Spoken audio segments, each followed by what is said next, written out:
Welcome back to Investing Talk Podcast. Today we're looking at Quantum Sci. They're a life sciences tech company really trying to shake things up in proteomics. And the big question, the one we're tackling straight away, is whether this company, innovative, growing fast, but also spending a lot, is actually a good investment right now. Is it the time to buy? Before we get into it, please do hit that subscribe button if you haven't already. Like this analysis, leave us a comment too. Seriously, if there's a company you want us to look into next time, just pop the name in the comments. We do read them. Absolutely. And our goal today is pretty straightforward. We want to cut through the hype and the worry. Quantum Sci is, it's like a classic biotech high wire act, isn't it? You've got this explosive growth on one side and a pretty significant cash burn on the other. We need to figure out if that wire feels secure. So we'll break it down. Look at the core business, the fundamentals, then their financial situation, how resilient they are. After that, the technical picture, what the charts are saying, and finally, what catalysts, what news items might be coming up soon. Okay, sounds like a plan. Let's start with the exciting part then, the core technology and those revenue numbers you mentioned. Right. So to really get Quantum Sci, you need to understand proteomics. For decades, it's all been about DNA sequencing, right? The blueprint. Genomics. Exactly. But proteins are the workhorses. They do the actual jobs in the cell. They're what most drugs target. Quantum Sci is pushing into next-gen protein sequencing and GPS. Specifically, their Platinum platforms, the Platinum and Platinum Pro, they do single-molecule protein sequencing. Single molecule. Okay. What does that mean practically? It's a huge leap. It means researchers can essentially watch individual proteins doing their thing, see their structure in real time, which, is critical if you want to develop the next wave of drugs, the really targeted therapies. Okay, that sounds powerful. That's the promise.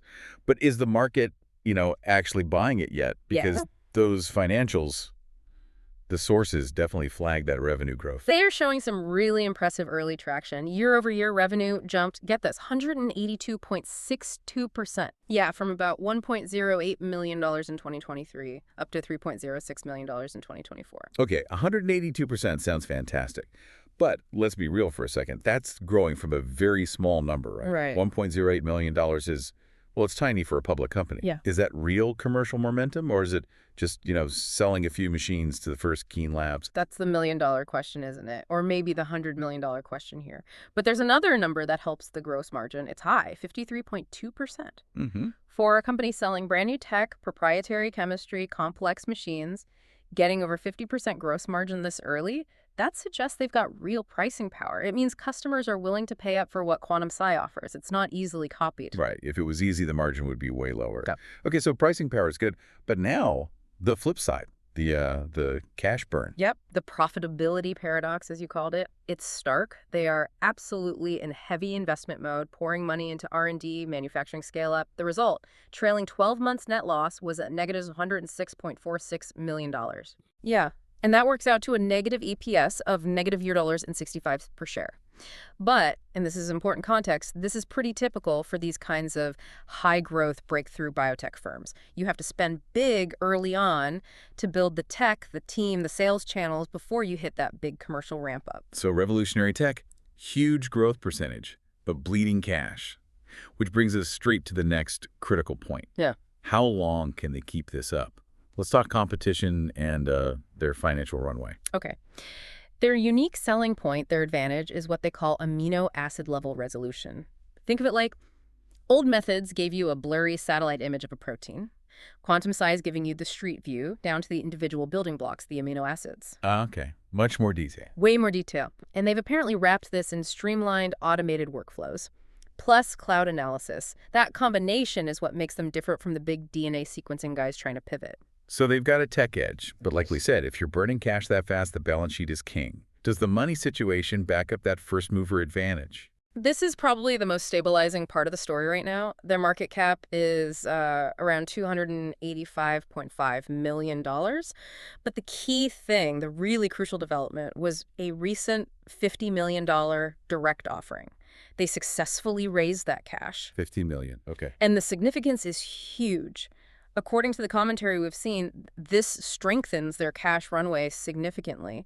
The projection now is that they have enough cash to operate through Q2 2028. Q2 2028. Wow. That's nearly 4 years from now. Okay, that changes the calculus quite a bit, doesn't it? That Q2 2028 runway, Right. it shifts this from maybe a pure gamble to more of a calculated bet, gives them real time. It absolutely does. It gives them breathing room to execute, to try and reach that point where revenue growth starts to outpace the spending without desperately needing more cash right away, which would likely dilute shareholders. Makes sense. But we absolutely have to add a note here, a reminder for you, the listener, doing your homework. That Q2 2028 runway claim, it's based on solid secondary sources, commentary. But for the hard numbers, exact debt levels, free cash flow details, you really should check the primary documents yourself. Good point, like the official filings. Exactly. Go find their latest 10K annual report or the 10Q quarterly reports filed with the SEC. Always double-check the source before you invest. Excellent advice. Always check the filings. Now, even with that runway, what's the big long-term threat? What could derail them down the road? Well, the main risk is pretty clear. Competition. You've got the established giants in the genomic space. They have deep pockets, huge R&D budgets. They could try to develop their own competing tech.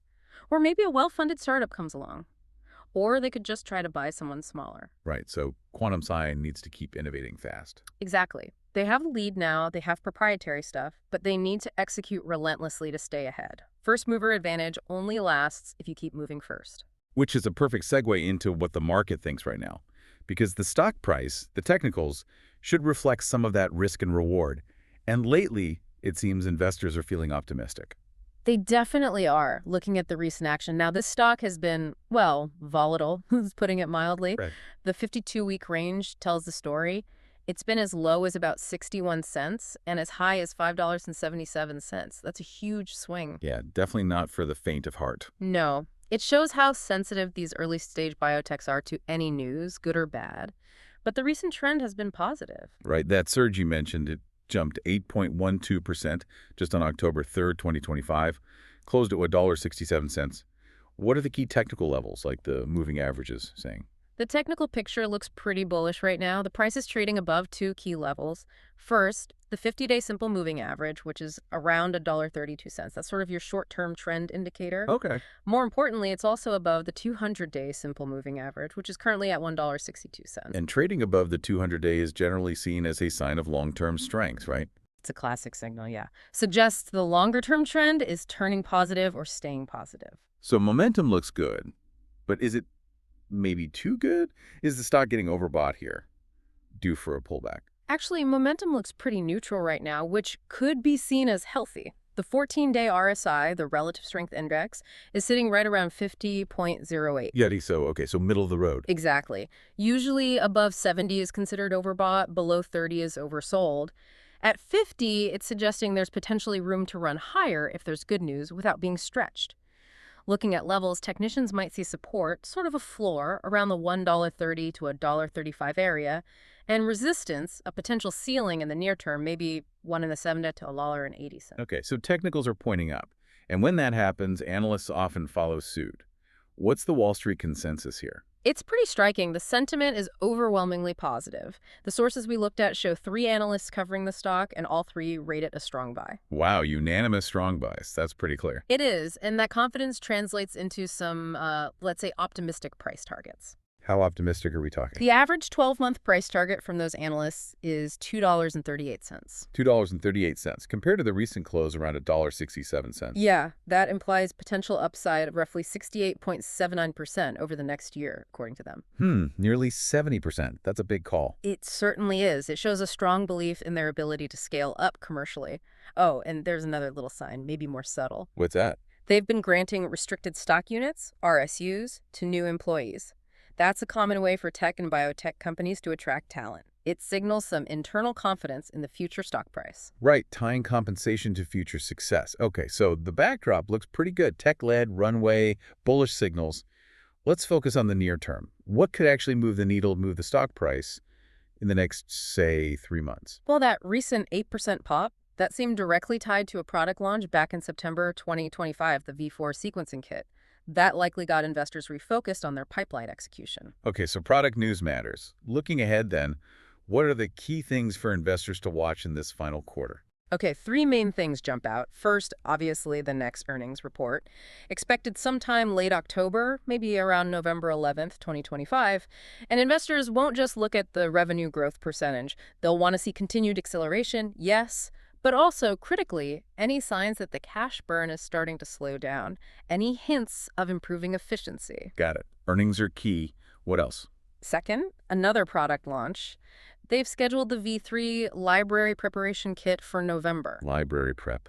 That sounds like part of the workflow. Exactly. It's often a key consumable. If this new kit gets good uptake, it helps validate the whole model you sell the machine, then you make recurring revenue from the kits people need to run experiments. That's the profitable part long term. Right, the razor and blades model. Yeah. Okay, number 3. Third, there's talk of an upcoming New York investor event. These kinds of events are often platforms for big announcements, maybe a new strategic partnership or updated guidance. Worth keeping an eye out for news from that. Okay, so earnings, new kit launch, investor day, clear potential triggers. But we have to come back to the risks. Despite the runway, what's the biggest danger here? It still boils down to that high cash burn. Yes, they have cash through Q2 2028 if projections hold. But if they report another quarter with huge losses and don't show significant progress in selling more machines and consumables, then investors might start questioning if they can actually reach sustainability by 2028. Confidence could waver. And that ties right into the second big risk, doesn't it? Commercialization risk. Precisely. Having cool tech is one thing. Turning it into a scalable, profitable business is another challenge entirely. It's a massive hurdle. They need labs not just to buy the platinum box, but to use it regularly, buying those sequencing kits over and over. That's the proof point. And then there's just the sector itself. Yeah, you can't forget that. The whole biotech sector is notoriously volatile. It can swing wildly based on FDA news, funding changes, or just broader market sentiment. That adds another layer of risk you can't control. Okay, let's wrap this up. We've got quantum psi, revolutionary tech, explosive growth off a low base, a newly secured runway to 2028, strong analyst backing, but also big losses. So putting it all together, what's the final take? Synthesizing all these points, the overall rating leans bullish. Let's call it an 8 out of 10. The core bullish case rests on them being an early leader in a potentially huge new field proteomics, now backed by that crucial financial runway and positive technical signals. An 8 out of 10, okay. So for someone listening, thinking about investing, is this more of a short-term trade on the upcoming news or a long-term hold for the proteomics revolution? Honestly, it looks potentially attractive for both types of investors right now. Oh. Short-term traders definitely have those catalysts coming up, earnings, the kit launch that could create volatility and trading opportunities. Right. But fundamentally, this feels more like a long-term investment. It's a bet on the structural shift towards proteomics becoming a massive market and on quantum C's technology being a key part of that over the next, say, 5+ years. Makes sense. And what's really interesting now, because of that $50 million raise, the central question has shifted. It's less about can they survive the cash burn. The runway suggests, yeah, probably. The real challenge for you, the listener, is shifting to can they execute? So the thing to monitor relentlessly now is the pace of that execution. How many platinum machines are they placing each quarter? And crucially, are those customers buying the consumables, the kits, at a growing rate? That adoption rate, that's going to be the real telltale sign of whether this 8 out of 10 story actually plays out in the coming years.